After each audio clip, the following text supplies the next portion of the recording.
Hi guys, how's it going? How you doing today? Hopefully today finds you well. Today I am doing a video on palettes I could never, and the answer is declutter. So these are palettes that I could never declutter, no matter how many declutters I do for one reason or another. Sometimes it's packaging, sometimes it's sentimental reasons, but if you're interested in watching that video, please keep on watching. For those of you new here, hi, my name is Donna. I'm a lover of all things high-end, colorful beauty and self-care. I also work in the beauty industry as a field leader for Ulta Beauty. I get a lot of education in my position. I like to bring you that education here, but ultimately, I'm just out here talking about makeup because I like to talk about makeup, and I'm assuming if you're here, you probably also like to talk about makeup. So let's dig in. Let's talk about some makeup. The light that I'm trying to have naturally is coming in and out of the window, and it's a little dark and dismal right now, so I'm wondering if I should turn on a light. Hold on. There we go. That looks better. Yeah? Okay. All right, so let's talk about some palettes. So first and foremost, I have this. This guy here is kept up in my closet, in that closet right there, that holds sentimental pieces of makeup for me, and you can see that there's quite a few pieces of makeup in here. So I'm going to start with these, and then I'll move on to some that I keep in my regular rotation in my palette collection.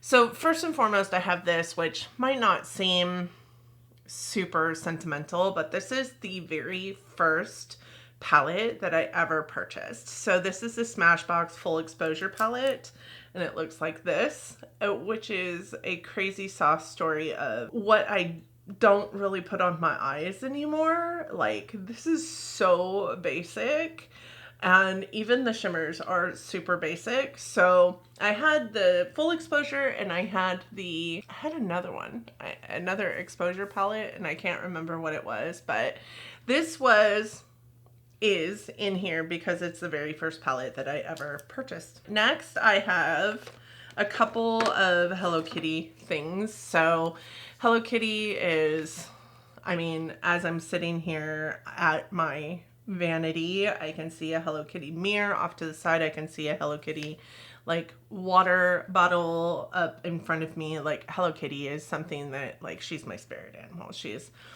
also not an animal, she is a girl, but Hello Kitty was born the same year I was born. Like, I have this deep rooted fascination with Hello Kitty. Even the spare room in my house has all of my Hello Kitty plushies and stuff. If I can take a picture, I'll get a picture in here for you. But I purchased a full-on Hello Kitty set from ColourPop just because it's Hello Kitty.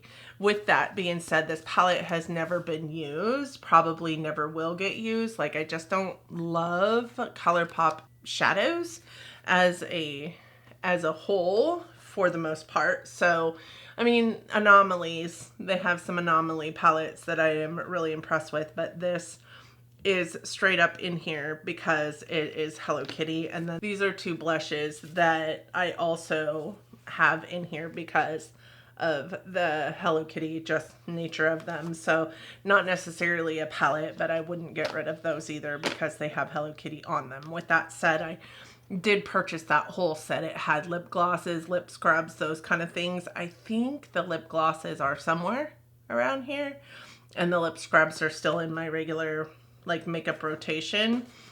I don't use them, so why they're in there, I have no idea.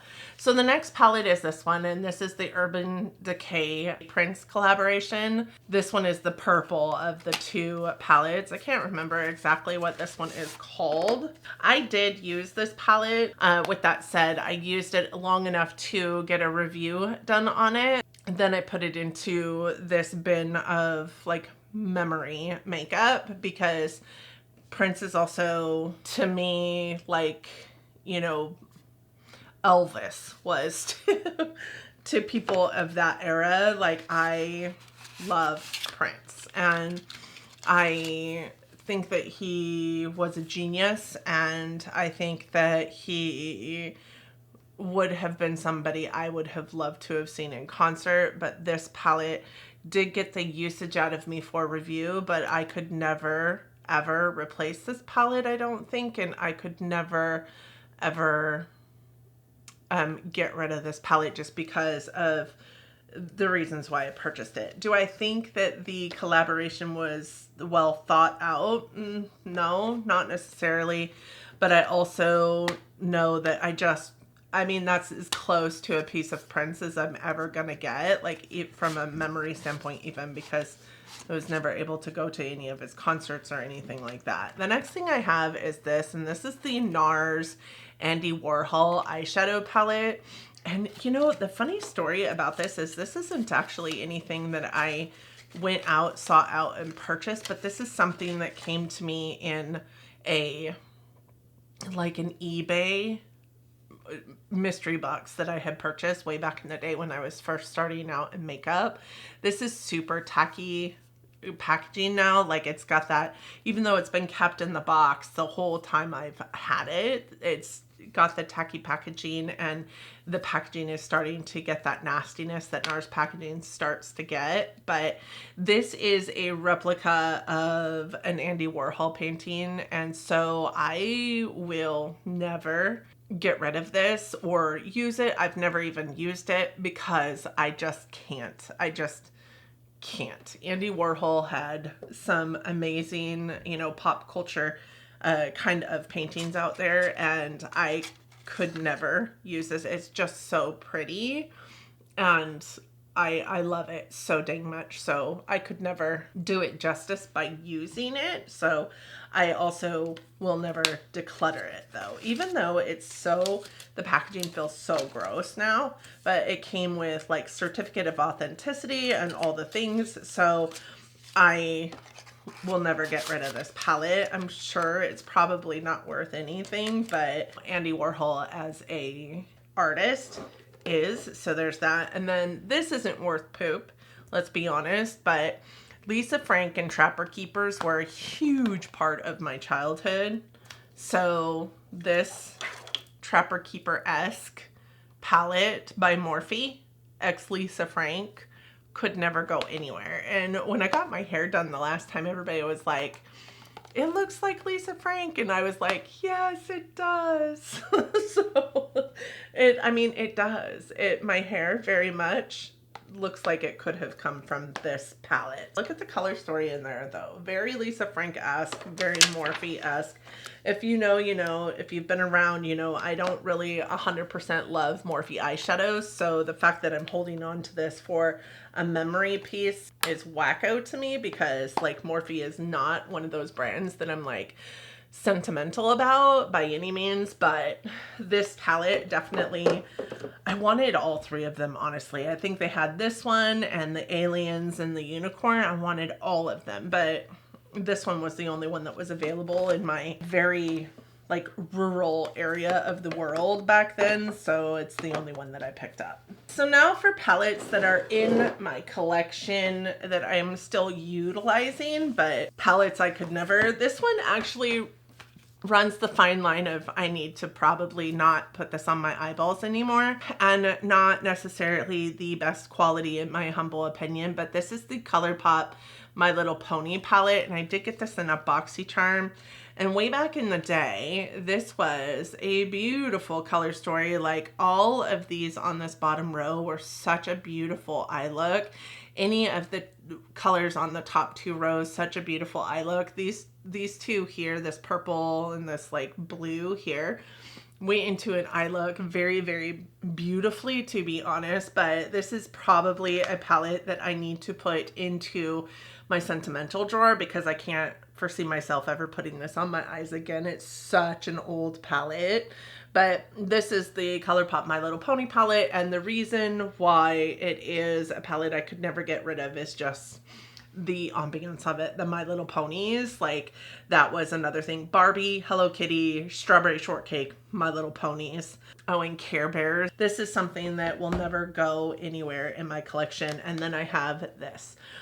So this is the Urban Decay Electric palette, and if you guys have been around for a long, long time, remember when I did like so many eye looks with this palette. Remember when I did collaborations with this palette with other people that own this palette, and this is how I made my very first YouTube friend. This was the palette that was the reason for this channel here. So this is a palette that, again, should probably go into my nostalgia drawer. I'm not sure it's super safe to be using this on my eyes anymore, but this is a palette that I picked up in around Christmas time in 2016 because I was trying to find an eyeshadow palette for my daughter for Christmas, and I picked up this palette and 2 other palettes. And when I got those 3 palettes in, like, I decided that my daughter, who at the time was 16 years old, did not need to be using like these kind of colors on her face. It came in a lot more vibrant than I thought it was going to be. And I kept this palette back, but gave her the other 2 palettes. And then, having kept this back, my partner in life, the love of my life, was like, you are just keeping it because you like to keep pretty things. You'll never actually wear that. Because at that time I didn't wear makeup. Like, makeup was not something that I wore. And so I showed him, I put this on my face every single day for like a solid 30 days, realized I loved putting makeup on my face, and therefore started thinking about things like YouTube and creating a YouTube channel. So this was the incubator for my YouTube channel. So this is a palette that could never go anywhere. Then I have these guys, and these guys are because of the sheer beauty of these palettes. When I first saw these launched on Melt Cosmetics, like, I wanted them so bad, but at that time Melt was definitely out of reach for me. There was no way that I was going to, you know, pay the price that they wanted for these in that moment. I don't know anything about Melt. I don't know about spending that kind of money on a palette that I know nothing about. And these 2 together were like $100 and something, right? I had watched some videos, watched some reviews of these palettes, and then was like, oh man, I want those palettes so bad. Went on to the Melt website and they were sold out. Of course they were. Look at them. Just the packaging. And this is just the outer carton. The inside the palette looks the exact same. Who wouldn't want these palettes? I know people still today who this was the one that got away, you know, these palettes. But look at these color stories. Like, for some, they're so crazy and scary for people that don't mess with color. But these palettes, I have FOMO'd on so dang bad. And then my friend Grace went to like a beauty show, and she's like, hey, Melt's here. Did you still want those palettes? And I was like, absolutely, yes, please pick them up. I will Venmo you. And I did, and she did, and here they are. I ended up getting these 2 palettes and the highlighter from this collection, and none of it is going anywhere. Like, I think of all the palettes that I really felt remorse over having not picked up, these were where that heavy remorse really lived. And I think that if I didn't have them today, I would still feel some sort of that remorse. The next palette is a little more simple. Honestly, it's this Natasha Denona Xenon palette. And yes, I know that there is a MIDI Xenon palette that has launched actually today as I'm filming. So am I thinking about it? Yes. Will I probably pick it up? Probably yes also. But this one is in here because this is the easiest palette and probably the most used palette in my collection, because it's the best palette to deepen up any look, to put a crease or a brow bone color in, to like blend out anything like smoky. It is the easiest palette to use, and it is the size of a thumb drive. So easy to take with you on the go, anywhere you need to go. So easy to partner with any eyeshadow palette that you have with something that you maybe don't have a super deep shade to deepen up an eye look, or a super light shade to put into your brow bone or your inner corner. This has it, and it's mostly matte with one shimmer shadow in it, and I love matte eyeshadows, so this will be a palette that sticks around in my collection forever because it's just the easiest palette to, you know, bring in to any other palette used in your collection. The next one I have is also by Melt. This is the Melt bad zodiac earth palette. This is Taurus, Virgo, and Capricorn. And the biggest reason why I'm not going to get rid of this palette ever is because it's an earth zodiac palette. I really spent a lot of time in my youth like focusing on zodiacs and really finding out who I was as a person based on my zodiac sign, and still like really get into the stars aligning and the numerology and all the things of it. But this is a palette that won't go anywhere, mostly because it's the bad side of the zodiac for my sign. So I am an earth sign, I am a Virgo, and all of these shadow names like Heart of Stone, way too harsh, overcritical, know-it-all. I mean, I'm not saying that I'm offended because they're pretty spot on. So that palette won't go anywhere.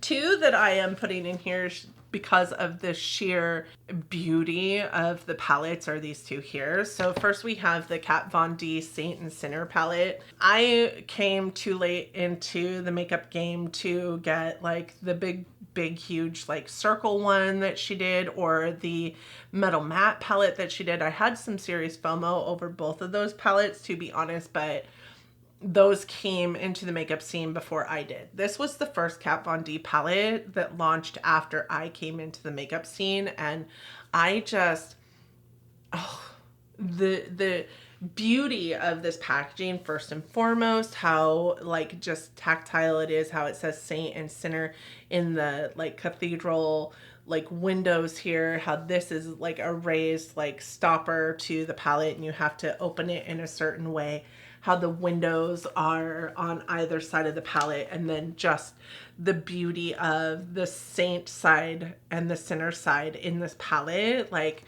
the Saint side being so beautiful and ethereal and pretty, and then the Sinner side being a little more chaotic and kind of quasi ugly, honestly, but a little bit deeper, a little more wild. Like this could never go anywhere just because of the sheer beauty of the palette, in my humble opinion.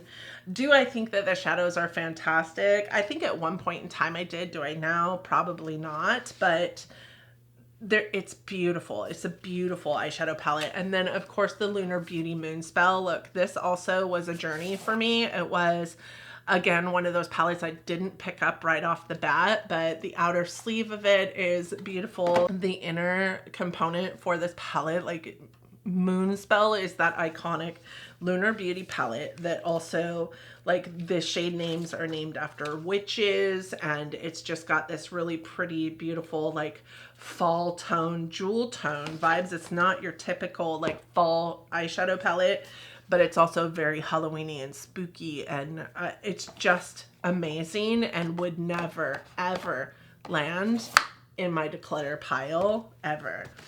So then I have this one, which is a little bit more on a sentimental side of it. Like this is Sydney Grace, and I love Sydney Grace, but this is the Tiny Marvels palette, which was the palette that they did in collaboration with Mel Thompson, who was a creator here on the space, a beautiful, beautiful person inside and out, really a breath of fresh air when it comes to this space here. I think that there isn't a person on this platform that Mel didn't touch, whether they knew her personally or knew her just from watching her videos. Like, she was such an amazing person, and having much like the Prince palette, having a little piece of her in my life, regardless of whether it is like just an eyeshadow palette or, you know, actually physically getting to meet her, is one of those things that I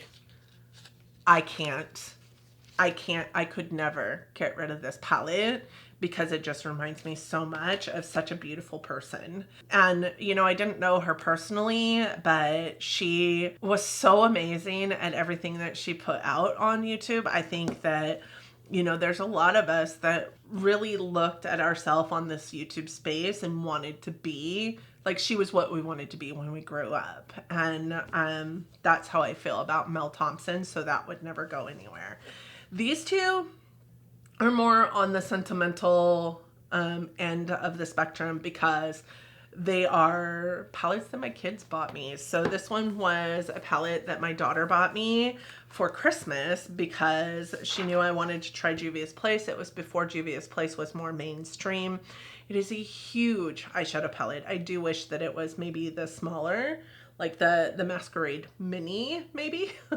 But this would never go anywhere, not because of the color story of it, not because of anything about it. I mean, Juvia's Place is a really good eyeshadow formula and brand. They do have really great products in their baseline, and they really speak a lot to people of color. So they're super pigmented, and they have a wide range of like undertones and pigmentation levels from deep to light so that they hit everybody. But problematic sometimes, but this palette stays in my collection because it is a palette that my oldest daughter bought me for Christmas. One of the very first gifts that I ever got from my kids, besides those gifts that you can get at the corner store. You know, she actually put some real thought into this item. And then the following Mother's Day, after, you know, I had talked about this person on my platform for a very long time, and really went the route of absolutely not, cannot purchase these because these were expensive. My kids went together and got me the Natasha Denona Lila palette. This is a $129 palette. Even at that time, it was my very first Natasha Denona palette, because there was just never going to be a time where I was going to be able to afford Natasha Denona. And now I tell them that they sparked a trigger inside of me to collect, because now I think I have almost every single Natasha Denona palette that was ever produced. But this one was my very first, and my kids bought it for me for Mother's Day. I remember the feelings and the pride that I felt in that moment when I opened up the packaging and saw that this was a Natasha Denona palette. And purples and pinks are my favorites. So with that said, that is it. That is all I have for you. I think there was like 20 something palettes that I shared for you and with you, and these are the palettes I could never declutter. So I would be interested to hear what palettes live on your list for palettes you could never declutter, and please let me know what you think about mine. Like I said, some of them are just about packaging, but some of them really do have those emotional ties, and I could never get rid of them because of those emotional ties. But with that being said, thank you guys so much for joining me today. I hope that you enjoyed the video.